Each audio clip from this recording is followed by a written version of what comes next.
There are mornings when Mrs. Helen wakes up, looks around her living room, and has no idea where to begin. Not because the house is too big, not because she's grown weak, but because every little corner holds a moment that no longer exists. An old armchair, where her husband used to read the newspaper every morning. A tablecloth, only taken out for special occasions. A worn-out letterbox, filled with bills from 2 decades ago. She kept them all, out of love, out of habit, and sometimes simply because she didn't know what else to do with them. But one day, after tripping over a storage box placed too close to the walkway, Helen had a quiet realization. Not everything we hold onto is something we're meant to keep. Some things don't just take up space, they steal our safety, our ease, and even our ability to live in the present. If you've ever looked around your home and felt like Helen, overwhelmed, hesitant, unsure of where to begin, then this video is for you.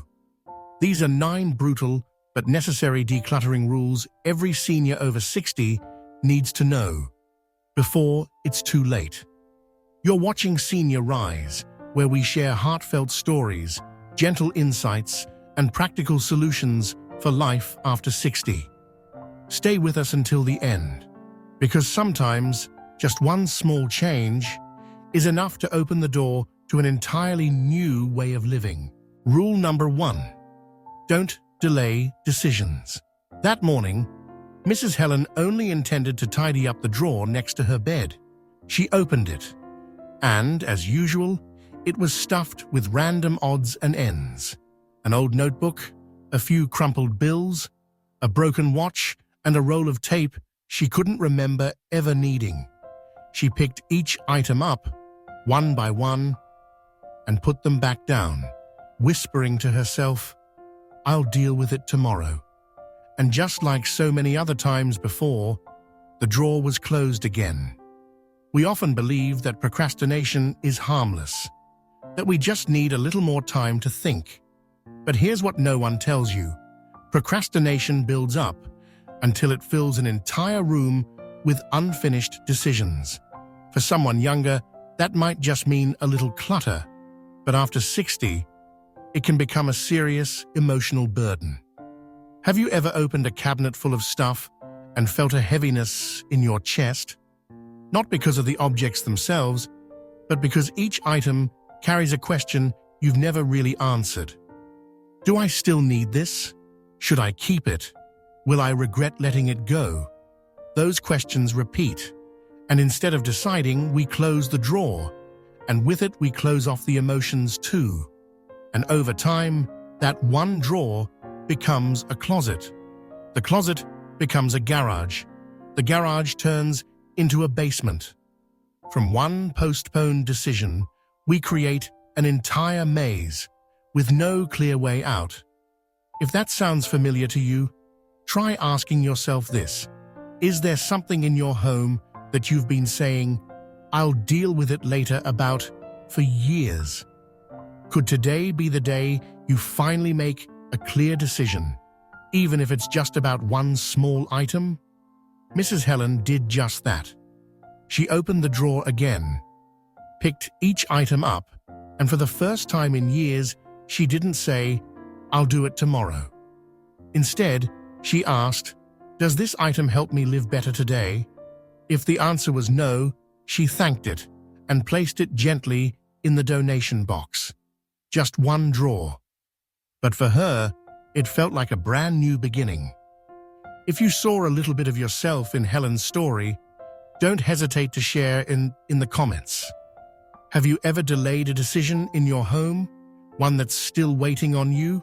Rule number 2: separate memories from objects. On a gentle, rainy afternoon, Mrs. Helen climbed up to the attic, a place she had rarely stepped into since her husband passed away. In the far corner, there was an old cardboard box, sealed with faded tape. She opened it and froze. Inside was her husband's old winter scarf, a pair of faded movie tickets from their very first date, and a silver fountain pen, the one he always used to write her handwritten letters. Each item held a piece of memory, but as she picked them up, another feeling surfaced, not happiness, but a quiet heaviness. Like many people after 60, Helen had kept these items thinking, if I let them go, I'll lose him. I'll forget that part of our life. But the truth is, memories don't live in scarves, tickets, or pens. They live in your heart, in your gaze, in your breath, in dreams and moments of reflection. The more we hold on to physical remnants of the past, the more likely we are to turn our homes into museums. And here's the painful part. You can't fully live in the present if you're living inside a museum of yesterday. Helen didn't throw anything away right away. She did something gentle. She took out her phone, laid each item on the table, and took photos. Then she sat down and wrote a few lines for each, like a quiet tribute. The pen he used to write me the kindest love notes I'll never forget. Afterward, she gifted the pen to her grandson, a boy learning how to write letters in school. Do you see the beauty in that? Memories don't fade when you share them. They come alive when passed on, when preserved in lighter ways. If you're holding on to something only for emotional reasons, ask yourself, could I preserve this memory in another way, without keeping the object? Am I truly honoring the memory, or just avoiding the sadness? Helen didn't lose anything that day. She simply made a brave choice to move the memory from her hands back into her heart. Do you have something that reminds you of a loved one you've lost, but you've held on to it for years? Leave a 2 in the comments. We're here to listen and walk beside you. Rule number 3, your home should reflect who you are now, not who you were. There was a small room in Helen's house, one she had only entered to dust for nearly 10 years. It used to be her home office, where she wrote reports, took notes, and organized documents when she worked as a school administrator. On the desk was her old pen, a faded planner, and shelves lined with outdated files. The drawers were stuffed with paper clips, tape, sticky notes, and the old swivel chair still sat there, as if she had just stepped out for tea and would be back soon. But Helen had retired 12 years ago, and yet the room remained untouched, like a monument to the past, as if some part of her had yet to accept that life had moved into a new chapter. Does that sound familiar? A pair of running shoes from when you were more active, but haven't touched in years. A set of kitchen tools from when you thought you'd become a home chef. A bookshelf full of titles you promised yourself you'd read someday. What you're holding on to isn't just stuff. You're holding on to an old version of yourself. But people aren't meant to stay the same. We grow, we slow down, we deepen, and the home we live in should reflect that evolution. One morning, Helen entered that room again. Not with sadness, but with gratitude. She whispered, "Thank you for the hard-working years. Thank you for every long day I gave my best." Then she began to gently let go. She kept a few meaningful items and transformed the space into a quiet afternoon reading room. A comfy armchair by the window, a bookshelf with only her favorite books. Her home was no longer a museum to a woman who used to work. It became a warm space for a woman who was now fully living at 70. What about you? Is there a room or a corner in your house that still holds your old self? Are you living in the now, or are you trying to hold on to something that's already past? If you're beginning to reflect on what needs to shift, that's a good sign, because change doesn't come from decluttering your whole house in a weekend. It begins with just one object and one honest question. Rule number 4. Start small. Just 15 minutes a day. Mrs. Helen used to think that decluttering meant doing it all. You had to spend an entire day, pull out every box, and make every decision all at once. And because of that belief, she didn't start at all.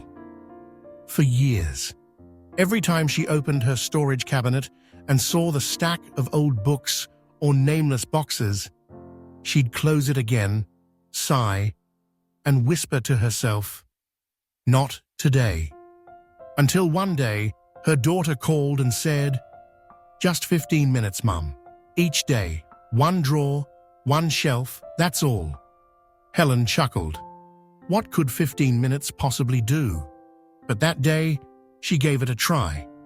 She picked the drawer next to the landline, filled with dried-up pens, old batteries, and faded sticky notes. No pressure, no need to be perfect. Just a 15-minute date between her and herself.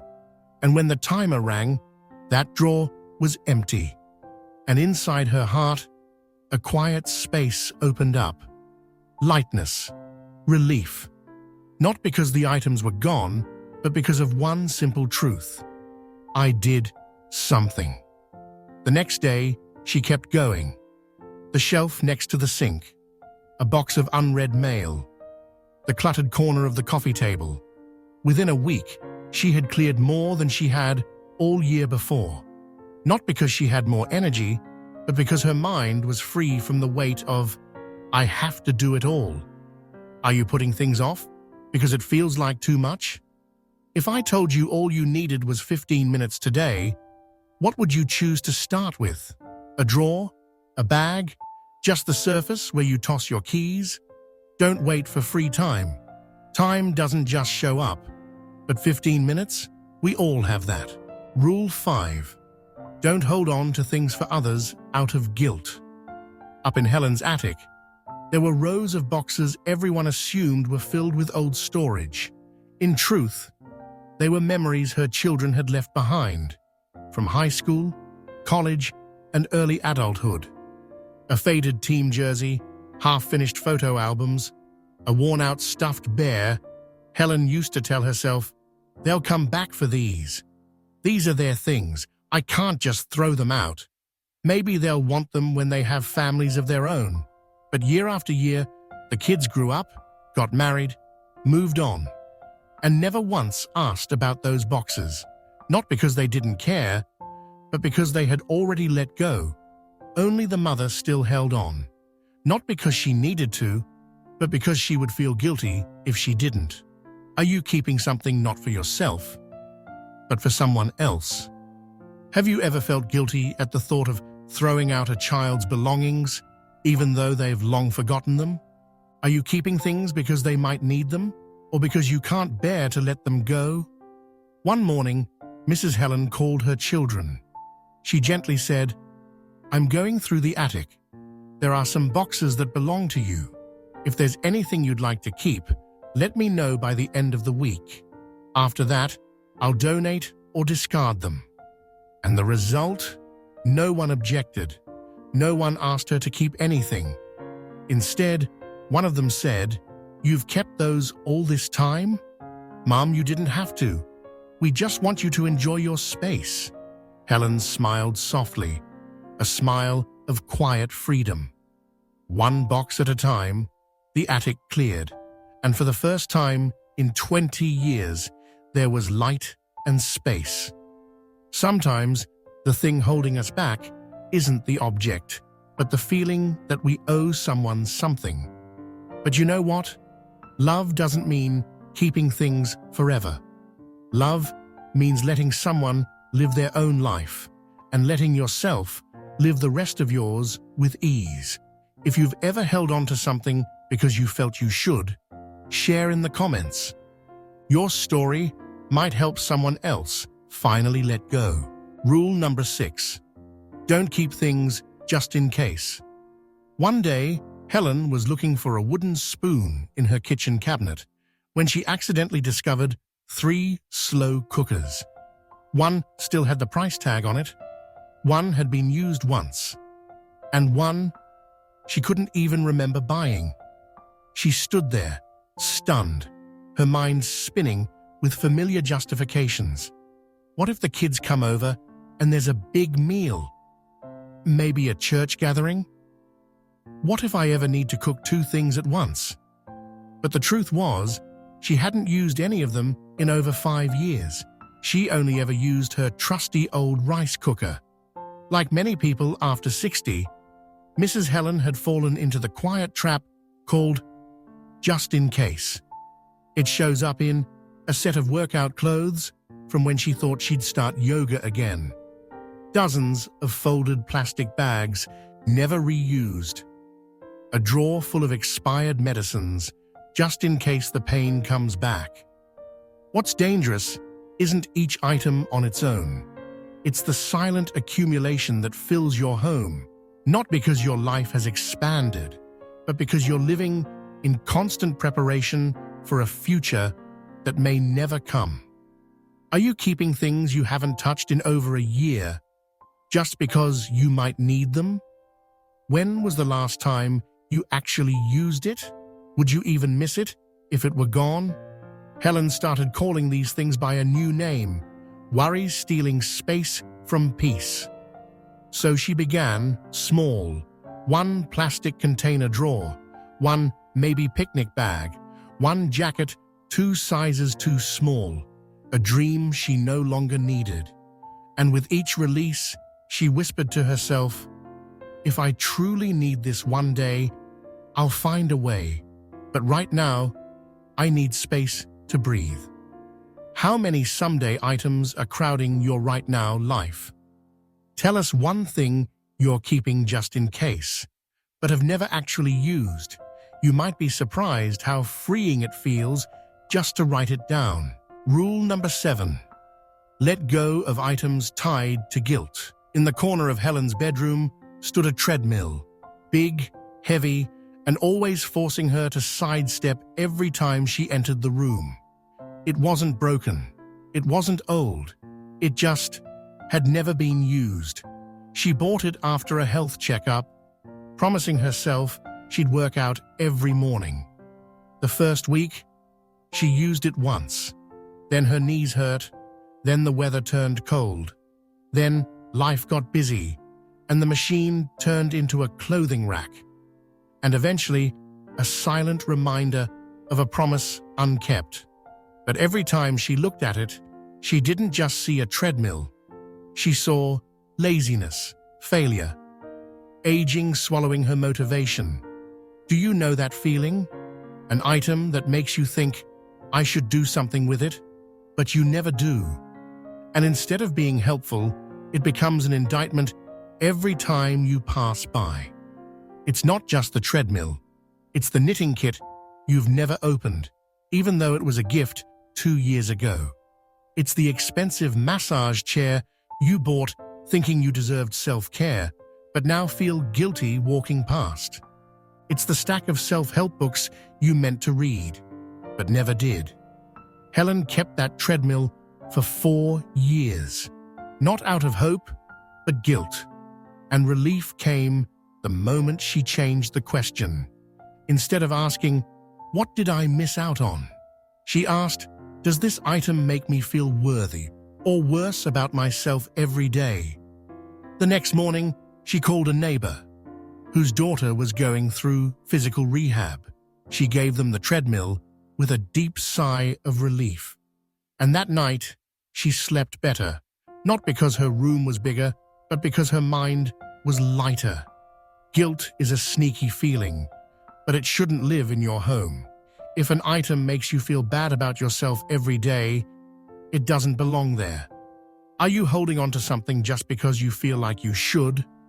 Are you letting an object remind you of what you haven't done, instead of helping you enjoy what you have? Writing it down is the first step. Share in the comments what item has been weighing on you with guilt. And is it time to finally let that burden go? Rule number 8. Eliminate fall hazards. Keep pathways clear. One night during a power outage, Helen grabbed a flashlight and headed to the kitchen for a bottle of water. The path was familiar. The house was familiar. But at the corner of the hallway, she tripped on a small stool she used to sit on when putting on shoes. The light flickered, the floor was cold, and the stool was too low to be clearly seen. The fall didn't just bruise her wrist and hip, it opened her eyes to a truth she had long ignored. Her home wasn't as safe as she thought. After 60, one fall can change everything. From independence to dependency. From a bruise to a fracture, hospitalization, or worse, the loss of confidence to move freely in your own space. Helen used to think her home was cozy, but what she called cozy was actually cluttered, risky, and chaotic. The shoe rack near the door always left open, a plant pot placed right at the top of the stairs, stacks of magazines next to the sofa, easy to slip on in low light. Together with her daughter, Helen started a home safety audit. They moved furniture away from narrow hallways, secured slippery rugs, installed motion sensor nightlights along walkways, added grab bars in the bathroom and on the stairs. The space didn't change much, but how she felt inside did. She could walk freely without fear. She felt in control, not dependent. Have you ever tripped or nearly fallen in your own home? Is there something around you that seems harmless out of habit, but could be dangerous if you're not careful? If you can, grab your phone and take a walk around your home, from your bedroom to the front door.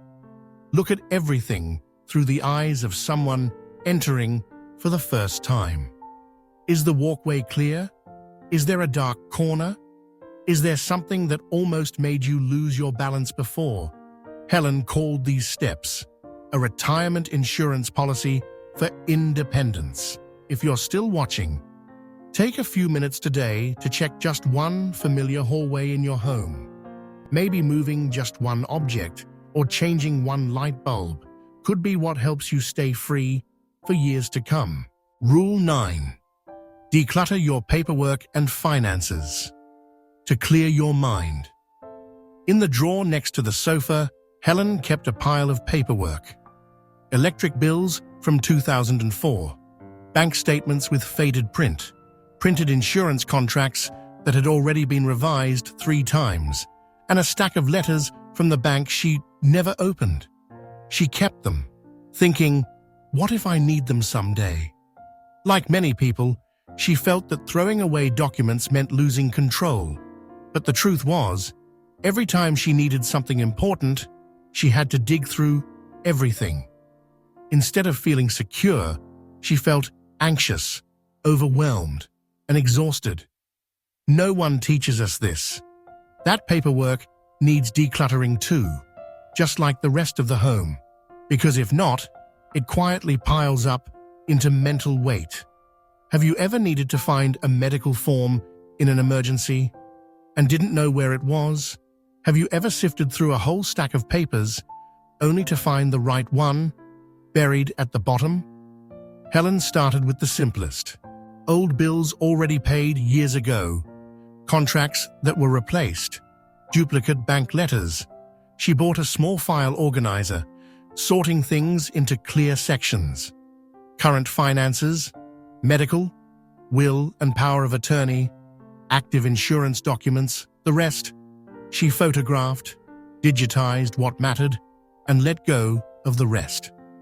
In just 2 quiet mornings, she didn't just declutter the drawer, she decluttered her mind.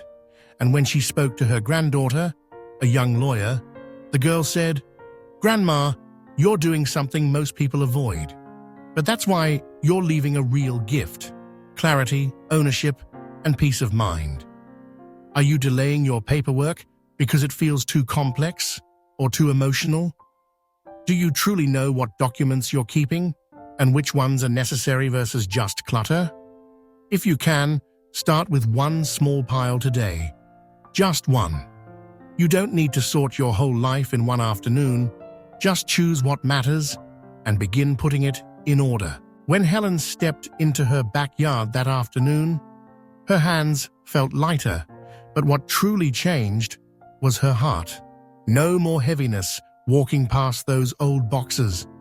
No more guilt when looking at things she no longer used. No more that nagging voice whispering, "I should do something," without knowing where to begin. Because she had begun. Not with a massive clean-out, but with one drawer, one corner, one small but clear decision. You see, decluttering after 60 isn't just about organizing stuff. It's about reclaiming control, peace, and the freedom you deserve. The 9 rules we've shared today aren't strict laws. They're gentle reminders that you don't have to keep everything to hold on to what truly matters. You can let go of items and still keep the memories. Clear your space to clear your mind. Tidy up paperwork to live more clearly in the present. And most importantly, live in a home that reflects who you are now, not just who you used to be. If you're still here watching, thank you. Maybe you've realized decluttering isn't something you have to do. It's a gift you give yourself. A tidy home, an open pathway, a clear mind, and a heart with space to keep living fully in your own way. So today, if you remember just one thing from this video, let it be this. Every item you let go of is a little more lightness for the rest of your life. And if you're ready, share in the comments. What's the first item you'll begin with? Or simply leave a message. I'm ready. The Senior Rise community is always here to listen, walk alongside you, and help you begin this journey toward a lighter, clearer, freer life after 60. If this video has been helpful, don't forget to like, share it with someone you love, and subscribe so you don't miss the next heartfelt story.